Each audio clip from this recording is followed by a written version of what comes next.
O deterioro cognitivo é un dos grandes retos asistenciais actuais nun contexto de envellecemento poboacional. O diagnóstico inicial continúa a ser complexo, xa que as probas máis precisas para confirmar enfermedades como o Alzheimer son invasivas e de acceso hospitalario. Por iso, resulta clave disponer dun enfoque accesible desde a atención primaria, que mellora a toma de decisións nas fases iniciais do deterioro cognitivo a través dun modelo colaborativo de consulta avanzada con neuroloxía. O proxecto incorpora a determinación de biomarcadores en sangre mediante unha simple analítica, integrada nun circuito asistencial compartido.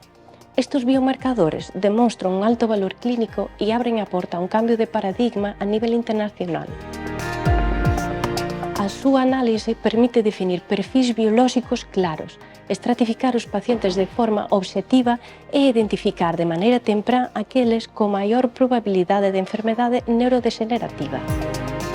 O proxecto propón un reaxuste do modelo de xestión clínica do deterioro cognitivo liderado desde a atención primaria, que contribúe ao diagnóstico precoz e á medicina personalizada.